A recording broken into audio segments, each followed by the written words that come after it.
혹시 요즘 눈이 침침하거나 뭔가 이상하다고 느끼셨던 적 있으신가요? 그냥 피곤해서 그런 거겠지 하고 넘기신 분들 많으시죠. 하지만 오늘 영상에서 말씀드릴 세 가지 증상은 결코 그냥 넘겨도 되는 문제가 아닙니다. 이 증상이 나타났을 때 병원을 가지 않으면 짧게는 몇 시간 안에 시력을 잃을 수도 있습니다. 안녕하세요.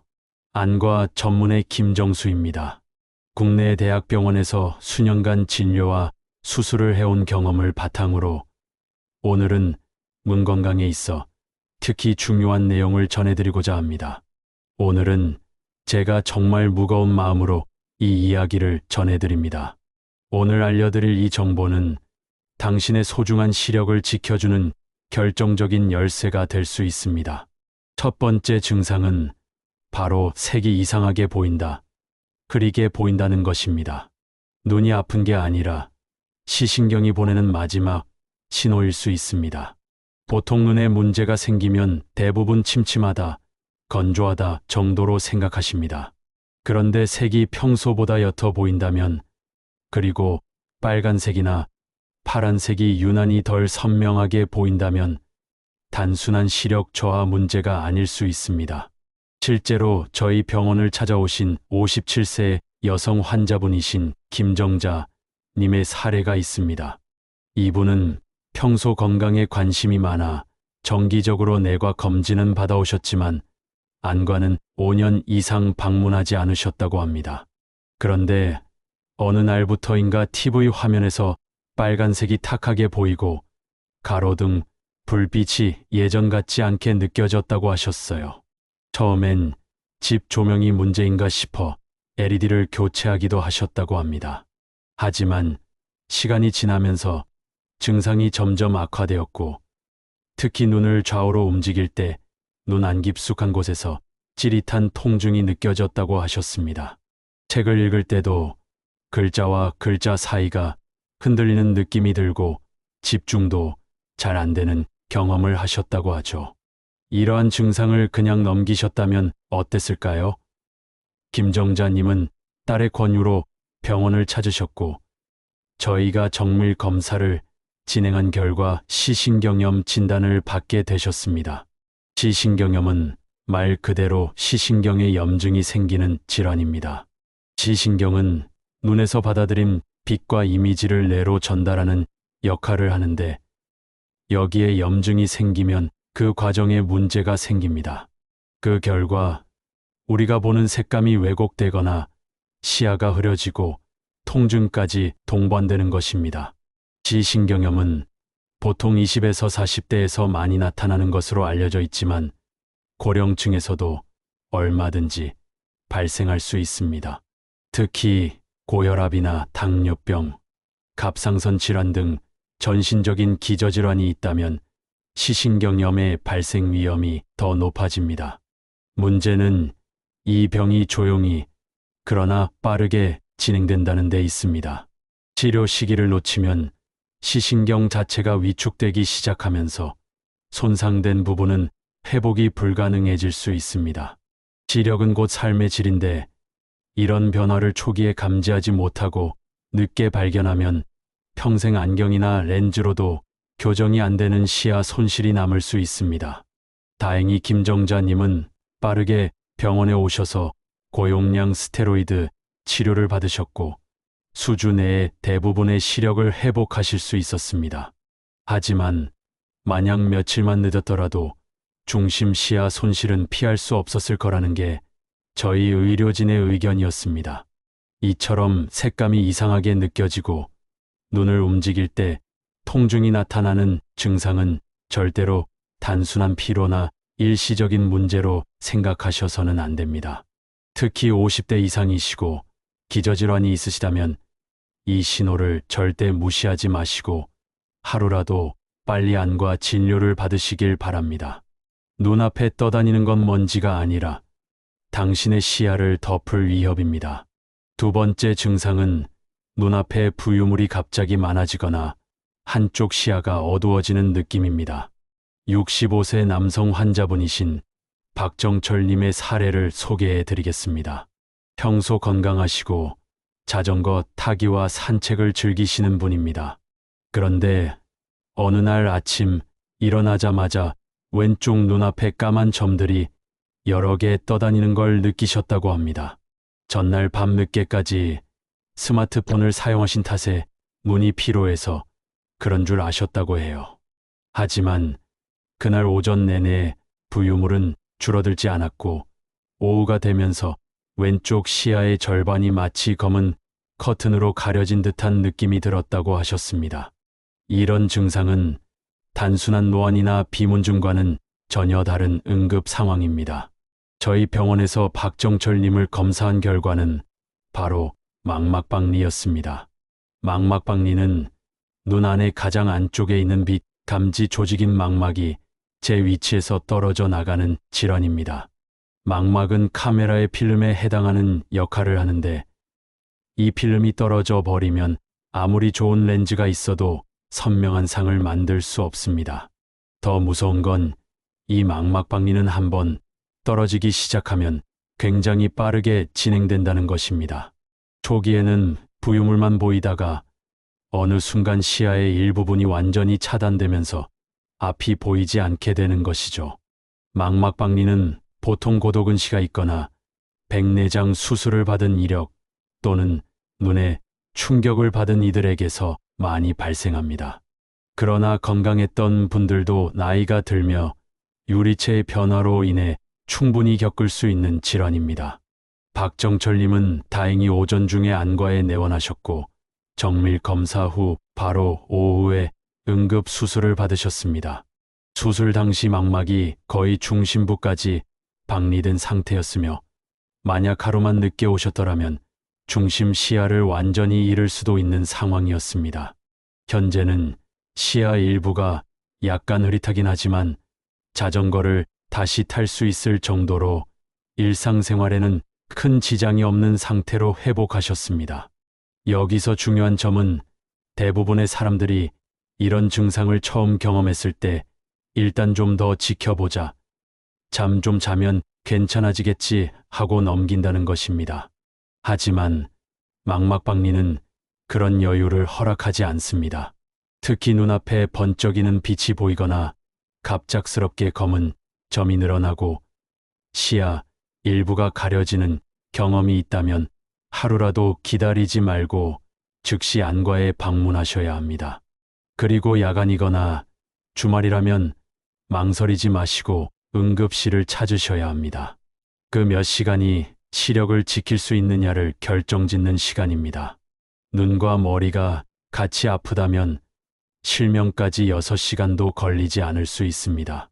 이제 세 번째이자 마지막으로 꼭 말씀드리고 싶은 증상은 바로 눈과 머리가 동시에 아프면서 시야가 안개 낀 듯 흐릿해지는 현상입니다. 62세이신 여성 환자분이신 이명희님의 사례를 통해 설명드리겠습니다. 이분은 평소 편두통이 자주 있었던 분입니다. 그런데 어느 날 아침 왼쪽 눈이 조금 아프기 시작하더니 시야가 점점 흐려지고 눈을 감았다 떴을 때도 뿌연 안개 같은 것이 사라지지 않는다고 하셨습니다. 머리도 지끈거리고 메스꺼움까지 동반되어서 처음엔 편두통이 심해진 줄로만 알고 진통제를 복용하셨습니다.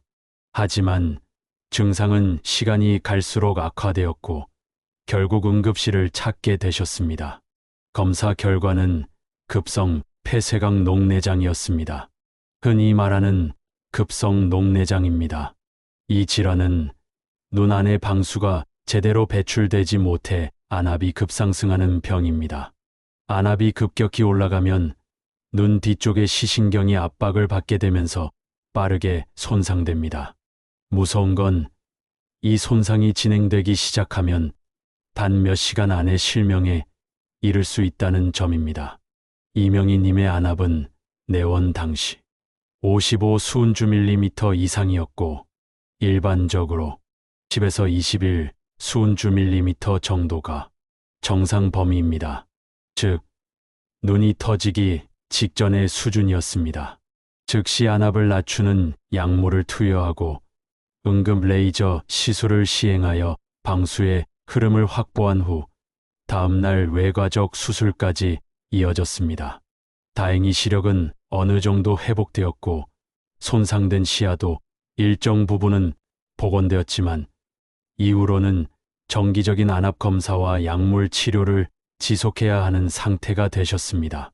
만약 그날 내원하지 않고 그냥 진통제를 먹고 하루를 넘기셨다면 시력을 완전히 잃었을 가능성이 매우 높았습니다.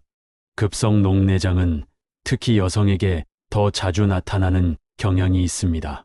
50대 이후 폐경 이후 여성분들은 해부학적으로 눈의 구조가 좁아지는 경향이 있어 폐쇄각 녹내장의 위험성이 증가합니다.